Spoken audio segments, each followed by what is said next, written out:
യേശുവിൽ ഏറ്റവും അനുഗ്രഹീതരായവരെ സന്തോഷമായിട്ടൊക്കെ ആയിരിക്കുന്നു എന്ന് വിശ്വസിക്കുന്നു. ദൈവം നിങ്ങളെ സമർത്ഥമായിട്ട് അനുഗ്രഹിക്കട്ടെ. അന്നന്ന് കിട്ടുന്ന ആഹാരം പോലെയാണ് അന്നന്ന് കിട്ടുന്ന വചനവും.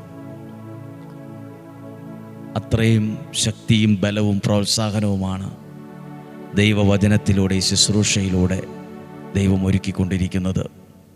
ഇന്ന് വെള്ളിയാഴ്ചയാണ്. ധാരാളം ആളുകൾ ഒരുമിച്ച് കൂടി പ്രാർത്ഥിക്കുന്ന ദിവസമാണ്. 7 ആശീർവാദത്തോടെയുള്ള ദിവികാരുണ്യ പ്രദക്ഷിണമുള്ളൊരു പകലാണ്. ഒത്തിരി ആളുകൾ വളരെ നേരത്തെ ഇവിടെ വരും. നേരം വെളുക്കുന്നതിന് മുമ്പേ 4:30 മുതൽ, വെളുപ്പിന് 4:30 മുതൽ ഈ ആലയത്തിനകത്ത് പ്രാർത്ഥിക്കാൻ ആളുകൾ വന്നുകൊണ്ടേയിരിക്കും. ആരാധനയ്ക്കായി വചനം കേൾക്കാൻ ദാഹത്തോടെ വരുന്ന എത്രയോ മനുഷ്യരാണ് ദൈവത്താൽ ഇന്ന് അനുഗ്രഹിക്കപ്പെടുന്നത്. നന്ദി പറയുന്നു. എല്ലാ മഹത്വവും ദൈവത്തിന് നൽകുന്നു. നമ്മളെ ദൈവം കേവലം ഒരു ഉപകരണമായി നിർത്തിയതിനെ ഓർത്ത് നന്ദി. ഈ സ്ഥലത്തെ ഓർത്ത് നന്ദി. സാഹചര്യത്തെ ഓർത്ത് നന്ദി. നമ്മൾ പ്രത്യേകം പ്രാർത്ഥിക്കുന്നത് മയക്കുമരുന്നിനും ലഹരിക്കും മദ്യപാനത്തിനും ഒക്കെ അടിമകളായി പോയ വ്യക്തികൾ മാനസാന്തരപ്പെട്ട് അവരുടെ തെറ്റ് തിരിച്ചറിഞ്ഞ് അവർ ദൈവത്തിലേക്ക് തിരിച്ചു വരണം. ജീവിതം മാറണം. അങ്ങനെയുള്ളവരുടെ പേരുകളൊക്കെ മനസ്സിലോർത്ത് പ്രാർത്ഥിക്കണം. ഈ ആലയത്തിൽ വരുമ്പോൾ അവരുടെ പേരുകളൊക്കെ എഴുതി വച്ച് പ്രാർത്ഥിക്കണം. ജീവിതത്തിൽ മാറ്റങ്ങളുണ്ടാകും. ഇന്ന് ഏതെല്ലാം കാര്യങ്ങളെ ഓർത്താ പ്രാർത്ഥിക്കുന്നത്? എന്ത് നിയോഗമാണ് നിങ്ങൾക്കുള്ളത്? ആ നിയോഗത്തെ സമർപ്പിച്ച് പ്രാർത്ഥിക്കുക. കർത്താവേ, ഡെയിലി ബ്ലെസ്സിങ്ങിലൂടെ അങ്ങയുടെ വചനം സന്തോഷത്തോടെ സ്നേഹത്തോടെ കണ്ടുകൊണ്ടിരിക്കുന്ന, കേട്ടുകൊണ്ടിരിക്കുന്ന, പ്രാർത്ഥിച്ചുകൊണ്ടിരിക്കുന്ന സകലരെയും, ആ വ്യക്തിയെ, ആ വീടിനെ, അവരുടെ പ്രാർത്ഥന ആവശ്യത്തെ മുന്നിൽ കണ്ടുകൊണ്ട് അവർക്ക് വേണ്ടി പ്രാർത്ഥിക്കുന്നു. പ്രതീക്ഷയോടെ നമുക്കായിരിക്കാം. പ്രിയപ്പെട്ടവരെ, ഇന്ന് ഈ വചനം പ്രസംഗിക്കുമ്പോൾ ഞാൻ ഈ വാക്യം ആദ്യമൊന്ന് പറയുവാണ്. ഒരാളുടെ ജീവിതത്തിലെ തകർച്ചയും പരാജയവും വേറെ കുറേ ആളുകൾക്ക് അതൊരു തമാശയാണ്, അതൊരു വിനോദമാണ്, പറഞ്ഞു ചിരിക്കാനുള്ള കുറേ കാരണങ്ങളാണ്, പഴിക്കാനും വിധിക്കാനും ഒക്കെയുള്ള കുറേ കാരണങ്ങളാണ്. അതെല്ലാം കണ്ടും കേട്ടും മനസ്സും അടുത്തവരുണ്ട്. ഞാൻ നിങ്ങളോട് പറയാം, പ്രതിസന്ധിയാകട്ടെ, എന്തെങ്കിലും വലിയൊരു കാര്യം, ഒരു വലിയ വല്ലായ്മയോ സങ്കടമൊക്കെ ആകട്ടെ, നമ്മളെ അത് നയിക്കുന്നത് പെറുപിറുക്കലിലേക്കും നിരാശയിലേക്കും ആത്മഹത്യാ പ്രവണതയിലേക്കുമൊക്കെ ആണെങ്കിൽ അയാളുടെ ജീവിതം തകരും. ഒന്നും അല്ലാതായി പോവും. പൊടിയും ചാരവും പോലെയാവും. എന്നാൽ അടുത്ത ഭാഗം ശ്രദ്ധിക്കണം. പ്രതിസന്ധി ഉണ്ടാകാം, വെല്ലുവിളികളുണ്ടാകാം, സിറ്റുവേഷൻ മോശമാകാം, എല്ലാം കൈവിട്ടു പോയും തോന്നാം. പക്ഷെ ഇങ്ങനെയുള്ള സാഹചര്യത്തിൽ പിറുപിറുക്കുന്നതിന് പകരം, സ്വയം ശപിക്കുന്നതിന് പകരം, ഞാൻ ചാകും, ഞാൻ മരിക്കുമെന്ന് പറയുന്നതിന് പകരം ദൈവത്തിലേക്ക് അടുക്കുവാണെങ്കിൽ, ദൈവത്തിലേക്ക് ആശ്രയിക്കുവാണെങ്കിൽ ഒരു പുതിയ തിളക്കത്തോടെ ഉയർത്തെഴുന്നേൽക്കാൻ ദൈവം സഹായിക്കും. പുതിയ തിളക്കത്തോടെ ഒരു ഉയർത്തെഴുന്നേൽപ്പ് സംഭവിക്കും. ഞാൻ ആ വാക്യം, ആ വചനം ഒന്ന് പറയുവാണ്. വിശുദ്ധ മർക്കോസിൻ്റെ സുവിശേഷത്തിൽ 10-ാം അധ്യായം 46-ാമത്തെ വാക്യത്തിനകത്ത് ബർത്തേമിയോസ് എന്ന പേരുള്ള അന്ധനായ പൈസക്കാരൻ എന്നല്ല, അന്ധനായ കോടീശ്വരൻ എന്നല്ല, അന്ധനായൊരു സമ്പന്നൻ എന്നല്ല, അന്ധനായൊരു ഭിക്ഷക്കാരൻ, അന്ധയാചകൻ ഇരിപ്പുണ്ടായിരുന്നു. അന്ധയാചകൻ അലക്കാത്ത വസ്ത്രങ്ങൾ, കുളിക്കാത്ത ശരീരം, ചീകാത്ത മുടി, ഇതെല്ലാമുള്ള വൃത്തിഹീനമായ ഒരു അന്തരീക്ഷത്തിൽ പലരുടെയും അവഗണനയൊക്കെ ഏറ്റുവാങ്ങിയ, ആട്ടും തുപ്പും അവഗണനയും ഏറ്റുവാങ്ങിയ ഈ ബർത്തേമിയൂസ്, 47-ാമത്തെ വാക്യം, നസ്രായനായ യേശുവാണ് പോകുന്നത് എന്നറിഞ്ഞപ്പോൾ അവൻ വിളിച്ചു പറയാൻ തുടങ്ങി, ദാവീദിൻ്റെ പുത്രനായ യേശുവേ, എന്നിൽ കനിയണമേ. ഇങ്ങനെയല്ലേ പറഞ്ഞത് 47-ാമത്തെ വാക്യത്തിൽ, നസ്രായനായ യേശുവേ, എനിക്കെന്തുകൊണ്ടാണ് ഇങ്ങനെ വന്നത്? എൻ്റെ ജീവിതമെല്ലാം പോയി, ഞാൻ വല്ലതും ചാകത്തേ ഉള്ളൂ, ഞാൻ ഇനി ജീവിച്ചിരിക്കുന്നില്ല, എന്നെ ആർക്കും വേണ്ടാതായി എന്ന് പറഞ്ഞ നെഗറ്റീവ് വാക്കല്ല. ഞാനിനി ചാകത്തേ ഉള്ളൂ, എൻ്റെ ജീവിതം പോയി, എൻ്റെ ഭാവി പോയി എന്നല്ല പറഞ്ഞ്, എന്നിൽ കനിയണമേ. ഒരു പുതിയ തിളക്കത്തോടെ ഉയർത്തെഴുന്നേൽക്കാൻ സഹായിച്ചത് ആ ഒറ്റ പ്രാർത്ഥനയാണ്. ഒറ്റ പ്രാർത്ഥനയാണ്. നമ്മൾ പ്രാർത്ഥിച്ച പ്രാർത്ഥനയൊന്നും വെറുതെ ആകില്ല. ആളുകൾ പറഞ്ഞു കേട്ടോ, മിണ്ടാതിരിക്കുക, അവിടെ എങ്ങാനും ഭിക്ഷ എടുത്തുകൊണ്ട് ഒതുങ്ങിയിരിക്കുക, ഒച്ച വെക്കാതിരിക്കുക. ആൾക്കാർക്ക് അവൻ്റെ പ്രാർത്ഥനയൊന്നും ഇഷ്ടപ്പെട്ടില്ല. നമ്മുടെ പ്രാർത്ഥനയൊന്നും എല്ലാവർക്കും ഇഷ്ടപ്പെടണമെന്നില്ല. പക്ഷേ യേശു പറഞ്ഞില്ല, ഒരു ഇഷ്ടക്കേടും കാണിച്ചില്ല. യേശു ഒരു ദേഷ്യവും അവനോട് പറഞ്ഞില്ല. എന്തിനാ ഇങ്ങനെയെന്ന്? നമ്മുടെ പ്രാർത്ഥനയെ ഇഷ്ടപ്പെടുന്ന ഒരു ദൈവമുണ്ട്. നമ്മുടെ പ്രാർത്ഥനയെ സ്നേഹിക്കുന്ന ഒരു ദൈവമുണ്ട്. പ്രാർത്ഥിക്കുന്നവൻ്റെ മുമ്പിൽ നിൽക്കുന്നൊരു ദൈവമുണ്ട്. പുതിയൊരു തിളക്കത്തോടെ ആ മനുഷ്യൻ്റെ പ്രാർത്ഥനയല്ലേ ഉയർത്തെഴുന്നേൽക്കാൻ സഹായിച്ചത്. ഇനി താഴോട്ട് വായിക്കാൻ പിടികിട്ടും. ഈ അന്ധയാചകൻ അവനെ വിളിക്കാൻ പറഞ്ഞു.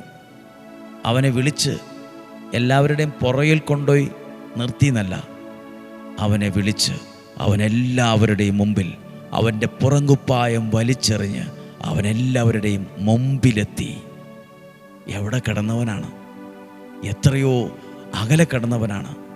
ഇങ്ങനെ ഒരു സാഹചര്യം ഉണ്ടാകുന്ന സ്വപ്നത്തിൽ പോലും ആരും ഓർത്തില്ല.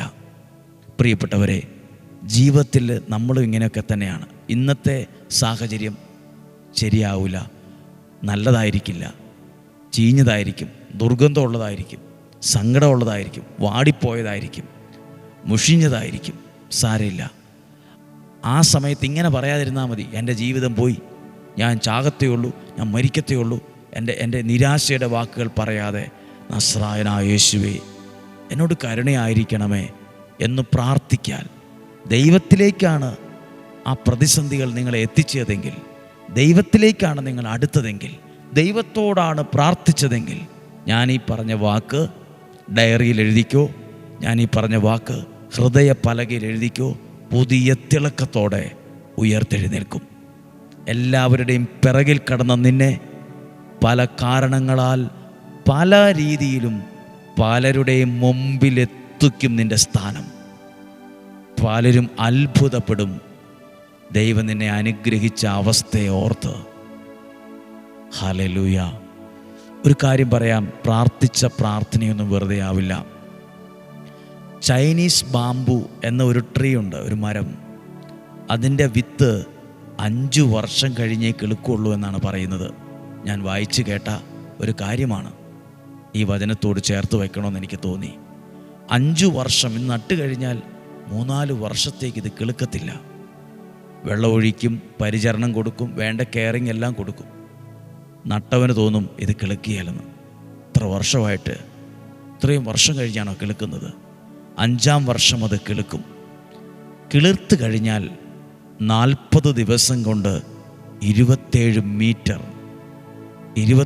മീറ്റർ വരെ അത് വേഗത്തിൽ വളരും. പിന്നത്തെ അതിൻ്റെ വളർച്ച ഭയങ്കര അത്ഭുതാവഹമാണ്. അപ്പോൾ ഒരു ചോദ്യം, ഈ 4-5 വർഷം ഈ വിത്ത് എന്തെടുക്കുമായിരുന്നു?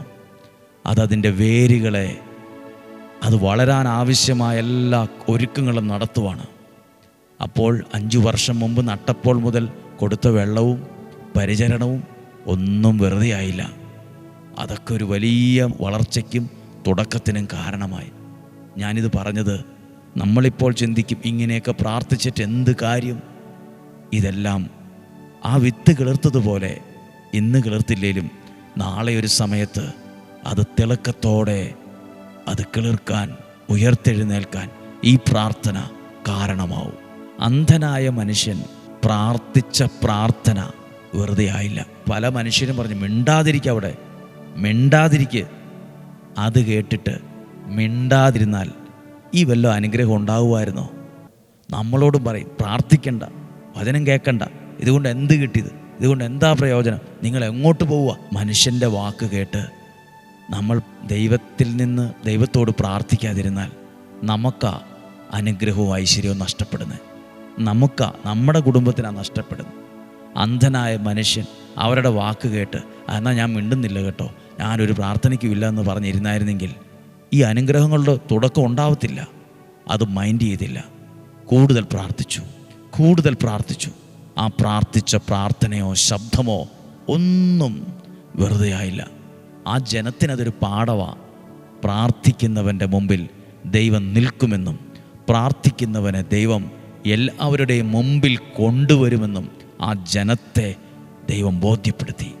നിങ്ങളും ആരുമാകട്ടെ, നമ്മുടെ ഇന്നത്തെ സാഹചര്യം ഭിക്ഷക്കാരൻ്റെ പോലെ ഒരു യോഗ്യതയില്ലാത്ത ശരീരവും മനസ്സും ഒക്കെ ആയിരിക്കും നമ്മുടേതും. നമ്മളും പച്ചയായ മനുഷ്യന്മാരല്ലേ. യോഗ്യത പറയാൻ നമുക്കൊന്നുമില്ലായിരിക്കാം. സാരമില്ല. നമ്മുടെ അവസ്ഥ നോക്കാതെ നമ്മുടെ പ്രാർത്ഥനയെ മാനിക്കുന്നൊരു ദൈവമുണ്ട്. ആരെല്ലാം എന്തൊക്കെ പറഞ്ഞോട്ടെ, അതിന് സത്യമുണ്ട്. നമ്മൾ പ്രാർത്ഥിക്കുന്ന പ്രാർത്ഥനയ്ക്കൊരു സത്യമുണ്ട്. ഈ വചനം ഒരുപാട് പേർ കേൾക്കാനിടയാകട്ടെ. ചൈനീസ് ബാമ്പു എന്ന ആ മരത്തിൻ്റെ വിത്ത് പോലെ അതിന് വെള്ളവും വളവും പരിചരണവും കെയറിങ്ങും ഒക്കെ കൊടുക്കുന്നുണ്ടല്ലോ. നമ്മളും ചില കാര്യങ്ങൾക്ക് വേണ്ടി ഇങ്ങനെ പ്രാർത്ഥിക്കുക. അതൊക്കെ മാറ്റം വരും. അതിനൊക്കെ ഒരു അടയാളം ഉണ്ടാവും. വിത്തിൻ്റെ മുകളിൽ ഒരു മുള വരുന്ന പോലെ ചില അടയാളങ്ങൾ നമ്മുടെ മുമ്പിലും കാണും. ചില വളർച്ചയും ഉയർച്ചയും രക്ഷപ്പെടലും മാനസാന്തരവും നമ്മൾ കാണും. പ്രിയപ്പെട്ടവരെ, പ്രത്യേകം പ്രാർത്ഥിക്കാം.